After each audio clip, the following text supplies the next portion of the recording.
Bonjour Muriel. Bonjour Christophe. Alors, ravi de te rencontrer ici à l'agence Vivre ici l'Océan. Oui, Voilà, je suis ravie de t'accueillir. Aujourd'hui, on est venu faire connaissance un petit peu plus avec toi. On ne te connaît pas forcément très bien, on ne connaît pas ton historique. Et dans un premier temps, on va essayer d'apprendre à mieux te découvrir.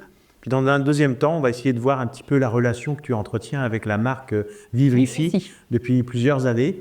Donc déjà, moi j'aurais une première question. Je voudrais savoir, tu es rentré dans l'immobilier, c'était quoi? Est-ce que c'était un vrai choix, un hasard? Ou est-ce que déjà il y avait la vocation en toi? Alors, Nous un petit peu. un vrai hasard, un pur hasard. Ça a été à l'occasion d'une reconversion professionnelle. D'accord. On m'a proposé de travailler sur Saint-Brévin dans l'immobilier. Je me suis dit pourquoi pas. Alors qu'est-ce que tu faisais avant? J'ai une formation qui est scientifique. En fait, j'ai un DUT de mesure physique, résistance des matériaux et physico-chimie. Et ensuite, l'horloge biologique tournant, j'ai dit bon, peut-être faut que je fasse un bébé. J'en ai fait un deuxième, j'en ai fait un troisième. Et ensuite, j'avais envie de reprendre une activité. Et ce poste s'est proposé, s'est présenté plutôt, c'est pas proposé, il s'est présenté et j'ai commencé à travailler sur Saint-Brévin. Et en fait, ça m'a passionnée.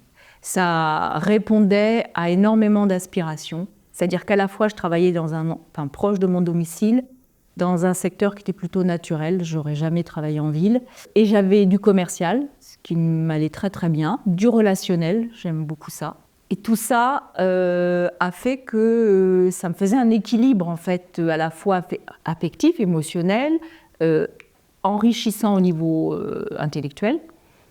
Et voilà, et j'ai plus jamais... Donc ça a démarré en fait tout simplement comme agent immobilier? Non, négociateur. D'accord. Non, négociateur. Non, j'avais aucune formation, donc je me suis formée auprès de la FNIM. Il y avait un premier stage d'initiation, et ensuite, j'ai complété ma formation ma formation personnelle par de la lecture, par des rencontres avec d'autres professionnels, les notaires sur le secteur. Et puis après, j'ai fait des formations en expertise que je me suis forcément payée puisque j'étais indépendante.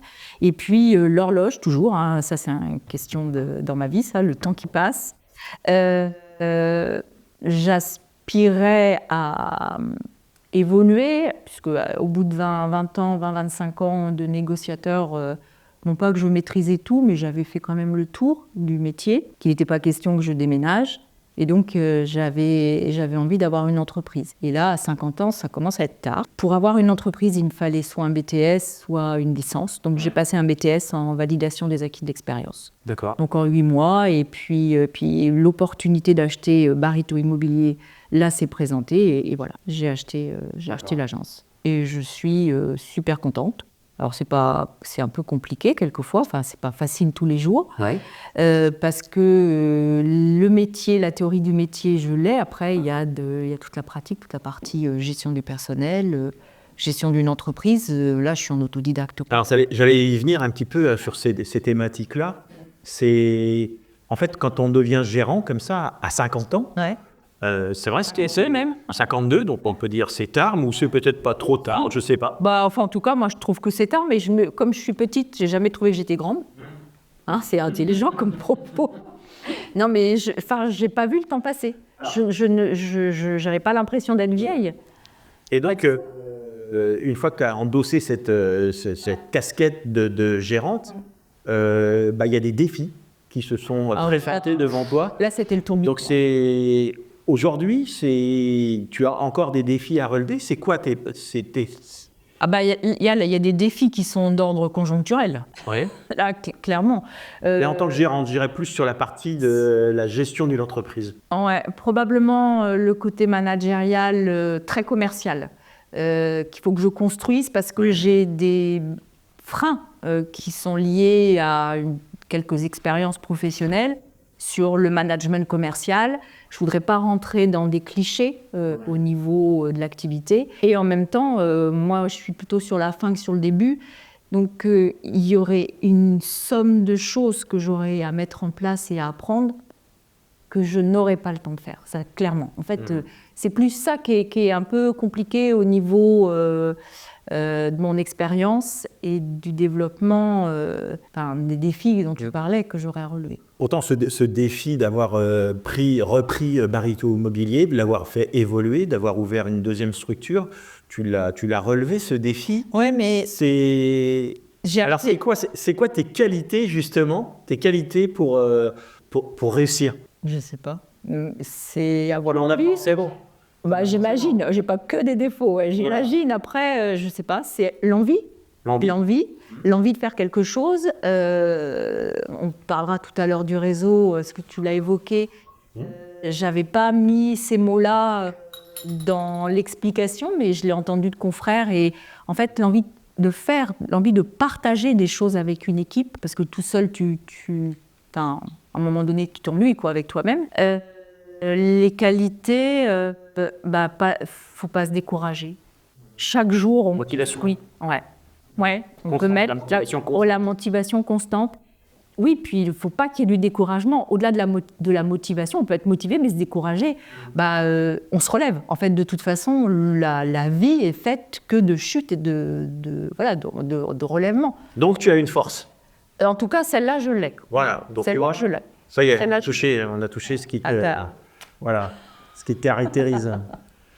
Est-ce qu'il y a un fait marquant de ta carrière que tu pourrais nous relater? Quelque chose de particulier, là, tout récent, parce que je suis vieille, j'ai une mémoire qui est courte. Ça va. La toute dernière, c'est un événement qui est un peu triste, en fait, puisqu'on a une négociation assez longue sur un bien qui est en vente, des propriétaires vendeurs qui m'écoutent, qui me font confiance, en fait, qui me font confiance assez important. Finalement, à force de confiance et de baisse de prix, on vend le bien. Et au bout de 2 mois, donc à un mois et demi de vendre, l'acquéreur décède. Et c'est comment on annonce à ses propriétaires, alors qu'on est rentré dans une relation qui n'est pas dans l'affectif, mais qui démarre quand même sur l'affectif, comment je vais annoncer. Voilà, c'est une des anecdotes qui n'est pas drôle, en fait. Et on a rebondi, on a repris la maison, mais ça fait partie du métier. Ouais. Et après, on reviendra dessus. J'ai des anecdotes forcément drôles, j'ai des anecdotes... de toute façon, c'est que de l'humain, en fait. Tu viens de prononcer un mot important, humain. Justement, c'est dans l'exercice de ton métier, tu as du temps à consacrer forcément au management de ton équipe. Tu as du temps aussi à consacrer forcément à ta clientèle, les acquéreurs et les vendeurs. Comment tu as réglé tout ça?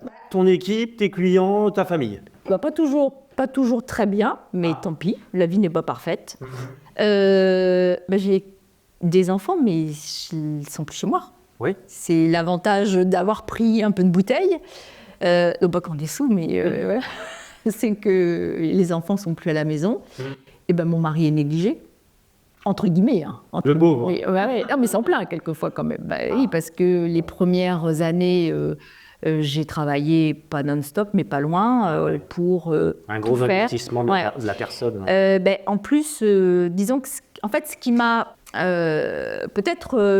mon apprentissage était plus long que d'autres, j'en sais rien, mais au niveau de la gestion de l'entreprise, dans les défis dont tu parlais, d'abord, j'aime bien comprendre tout ce qui est fait, donc je suis passée par tous les métiers. Et ensuite, j'ai acheté une agence où finalement, on s'est retrouvés à 3. Une agence dont l'activité n'a fait que croître. Et en fait, je me suis toujours trouvée en sous-effectif et à devoir mettre en place et gérer 3 services. Parce que je ne pouvais pas m'appuyer sur des personnes qui, notamment, ont géré la gestion et la gestion location saisonnière et location à l'année. D'accord. La partie transaction, en fait, ça coulait de source pour moi. On a eu la chance de surfer en fait sur un marché qui était en constante évolution économique. Donc moi, le chiffre d'affaires montait, et il fallait que j'absorbe. C'est plus ça au niveau du management, par exemple, pour revenir à ce que tu posais comme question tout à l'heure, qui était plus difficile pour moi à mettre en place. Alors, si on change un petit peu de thématique, quand tu as donc repris l'agence Barito Immobilier, qui était une agence qui était très connue sur le secteur de Saint-Brévin depuis très très longtemps, elle était implantée ici. Ton choix ensuite s'est porté sur la licence de marque Virissi pour faire vivre cette agence. Alors, moi, j'aimerais savoir pourquoi. Pourquoi avoir choisi une licence de marque?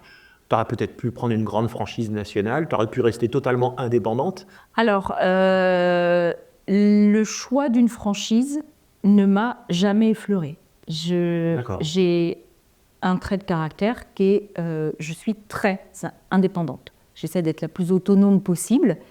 Néanmoins, au bout de... Parce que, en fait, je vous ai rencontré, j'avais acheté l'agence en janvier, je vous ai rencontré en septembre, je crois, ou octobre. Ouais. Même pas, je pense que c'est dans le courant du mois de juillet. J'ai vite senti... C'était rapide. Ouais, c'était rapide. J'ai vite senti, au niveau de mon activité, que j'allais m'enfermer. Si je n'avais pas des gens autour de moi qui viennent m'apporter de la fraîcheur, enfin, le mot est peut-être pas adapté, mais qui viennent m'apporter des stimuli, en fait, une émulation, et puis surtout me faire rentrer dans un bain qui est un train qui est rapide. Il y a une activité, il y a un tempo, et le tempo, je me le serais pas, c'est comme le sport, je me le serais pas donné toute seule. Enfin, pour moi, pour faire du sport, que ce soit, quelque niveau que ce soit, il faut un coach. Et là, en fait, le réseau Vivre Ici me sert de coach. Oui. J'essaie de capter tout ce qui se dit, de me le réapproprier, de voir comment je peux l'utiliser dans l'entreprise. J'ai très rapidement dit oui au réseau pour 2 raisons. La première, c'est que j'étais en confiance avec Cyril, qui fait partie du réseau, qui est sur Pornic. Cyril, tu es sur la côte de Jade, ce qui est ton voisin. Voilà, mon parrain, moi je dis, qui est mon parrain. Et même mon jeune parrain, mais mon parrain. Et il est déjà sur son expérience. En fait, voilà, c'est ça, je le connaissais un petit peu. Et la deuxième, elle était hyper pragmatique. C'est que si c'était pas moi, c'était quelqu'un d'autre. Mmh. Voilà. Et donc, si c'était quelqu'un d'autre, peut-être je ratais une opportunité. Parce que je vais être sincère, le réseau, auparavant, je ne le connaissais pas. Je peux avoir tendance à vivre isolée dans une sorte de bulle, donc j'étais pas allée voir ce qui se passait aux alentours en rachetant cette agence. En fait, je prenais la mer, puis après, j'aurais avisé. Alors la marque t'apporte bien entendu des outils pour le business au quotidien. La marque t'apporte peut-être aussi un renforcement de ton image. Toi, la marque, tu la... Comment je la vis ? Tu la vis comment ? Moi, comme je l'ai expliqué un meilleur positionnement parfois aussi sur... c'est pas ce que je ressens. D'accord. Moi, ce que je ressens, c'est vraiment l'enrichissement intellectuel. J'ai trouvé des gens avec qui échanger qui m'apportent des idées différentes, des visions quelquefois qui sont contradictoires avec ce que je peux penser. Mais tu t'en inspires ? Ah, toujours. Toujours. Après, je prends ou je prends pas, mais j'écoute, j'analyse et parfois je fais à ma sauce, c'est comme une cuisine. Mais si des gens réussissent avec des... T'écoutes et t'analyses, c'est pas une force de plus. On parlait de tes forces tout à l'heure. En voilà, en tout cas, 2 autres. Ouais. Si des gens réussissent avec des idées qui sont différentes de les miennes, ben, peut-être il y a des choses à regarder, à apprendre, ouais, tout à fait. Ok. Et après, je me suis rendu compte ensuite qu'effectivement, la marque était connue. C'est un marché qui est régional et on rencontre des gens qui connaissent le réseau par ailleurs. Donc, c'est des points d'appui aussi. Et puis, c'est des points pour l'équipe. Pour créer une cohésion, c'est important. Est-ce qu'on pourrait dire que la marque t'apporte un gain de temps et d'efficacité sur certains sujets ? Ah ouais. Là, aujourd'hui, je suis incapable de le mesurer, mais bien sûr. Je ne me pose plus la question, par exemple, alors c'est tout bête, mais sur les flyers, j'ai déjà une banque de données, j'ai déjà une bibliothèque dans laquelle je peux aller piocher. Je vais devoir mettre en place, refaire une plaquette. Elle existe déjà, je vais me l'approprier. J'ai un gain de temps de négociation avec l'ensemble de nos fournisseurs. Et puis, il y a forcément un gain financier que j'ai à peine eu le temps d'analyser, puisque finalement, très vite, j'ai eu la chance de ne pas avoir à comparer un financement d'indépendants par rapport notamment au site de diffusion. Tu n'as pas pu avoir de recul sur cet aspect-là. Ouais, du tout. Mais je me rends bien compte que c'est un énorme gain financier. Mais ça n'a pas été la raison.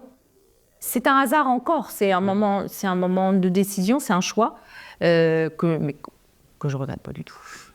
Au-delà de tous ces aspects, outils, tout ce que peut t'apporter le réseau, qu'est-ce que tu aimes dans cette relation avec la marque et Les réunions patrons. Les réunions patrons, Ouais, d'accord. Clairement. Parce que c'est des repositionnements dans le cadre. C'est vrai. C'est à chaque fois le petit aiguillon qui me dit « Waouh, je sors des rails, je sors pas. Ça, je sais. Ça, tiens, pourquoi est-ce qu'ils sont en train de focaliser sur ce point-là alors que moi, j'ai l'impression que c'est bon, quoi. C'est carré dans mon organisation, c'est carré dans ma tête. Et puis d'autres fois, je me dis « Ah oui, tiens, je pensais que c'était carré, ça ne l'est pas du tout. » Et puis, ça me force à faire des choses qui m'emmerdent aussi. C'est-à-dire qu'il y a du stimuli, je m'aperçois qu'il y a des points sur lesquels je suis un peu négligente. Alors, on est toujours en quête de perfection. Hein. Alors justement, Muriel, pour rebondir sur ce que tu disais, on dit quand même souvent qu'une marque forte apporte de la sérénité et de la protection. Tu le vis ça aussi avec la marque Vivre ici ? Tu as ce sentiment de... Très probablement, parce qu'en fait, je ne me suis jamais posé cette question. Donc ça veut dire que je me sens en sécurité. D'accord. De la question que tu me poses, je me fais dire que probablement je me sens bien sous cette enseigne, sous cette marque. Ouais. Ok. Donc finalement, j'avais la réponse dans ma question. Exactement. Alors si tu veux bien, pour terminer, j'aimerais qu'on parle un petit peu du futur. Forcément, on entend beaucoup parler d'intelligence artificielle qui débarque dans tous les secteurs d'activité. Forcément, l'immobilier est aussi impacté par l'intelligence artificielle qui arrive déjà à certains niveaux. Est-ce que tu as une vision particulière de l'exercice du métier d'agent immobilier dans le futur avec toutes ces nouvelles technologies qui arrivent, toutes ces possibilités, tous ces champs qui s'ouvrent à nous pour le futur. Tu vois ça comment, toi ? Alors, dans un monde complètement dystopique, on n'aurait plus d'agents immobiliers. L'intelligence artificielle ferait tout. Or, ce n'est pas possible, je pense, puisque, sauf à développer une intelligence artificielle également pour aider à la prise de décision pour les acheteurs, au final, il y aura bien un humain qui décidera d'habiter un lieu et donc ce sera une décision... On y arrivera, ça, de toute façon. Alors, qu'on ait des aides, probablement. Les outils qu'on a à disposition sont des outils qui vont permettre d'utiliser l'image, qui vont permettre de travailler le texte. Après, on va avoir des algorithmes qui vont utiliser les données pour faciliter le travail du commercial. Qu'est-ce qu'on a d'autre comme outil ? Je ne sais même plus, en fait. C'est plus sur la partie rédactionnelle, les annonces ou Moi, je pense plutôt aux algorithmes qui permettent comment dire, l'intelligence artificielle peut commencer aujourd'hui à remplacer un notaire, un avocat, un juriste, parce que finalement, il y a une banque de données tellement alimentée qu'elle va pouvoir retranscrire des problèmes de droit, les analyser. Donc, c'est un facilitateur de mise en relation humaine et ça ne supprimera probablement pas le contact physique. Alors, même s'il y a déjà énormément de choses qui évoluent. Moi, la semaine dernière, j'ai été contacté c'était de la publicité, j'ai été contacté par quelqu'un au téléphone et finalement, au bout de 3-4 questions, à ce moment-là seulement, je me suis rendu compte que c'était une intelligence artificielle qui m'appelait. Ouais. Mais au départ, je ne m'en suis pas rendu compte. Ouais. Donc, par exemple, pour de la prospection, des choses comme ça, il y aura encore des outils à venir, je pense. Tant qu'on aura une législation qui protège notre protection, on pourra être préservé. Mais dès l'instant où elle tombera, c'est vrai que le métier peut être appelé à énormément évoluer. Je pense que notre métier peut être saucissonné, c'est-à-dire qu'on aura des gens qui ouvriront les portes, d'autres qui seront des gardiens de clés, d'autres qui seront que des techniciens au niveau du juridique, au niveau de l'urbanisme, d'autres qui seront que les rédacteurs. On peut avoir ce genre de saucissonnage du métier, oui. D'accord. Tu restes quand même confiante sur le métier, sur les années à venir Oui. Oui. Parfait. Oui. Les taxis n'ont pas disparu, malgré la présence d'Uber. Après, il faudra se réinventer. Eh ben, on va terminer là-dessus. Voilà. Voilà. Eh ben, écoutez, aujourd'hui, c'était Muriel au naturel. Voilà, ravi d'avoir passé ce podcast en ta compagnie. Merci d'avoir pris le temps d'écouter.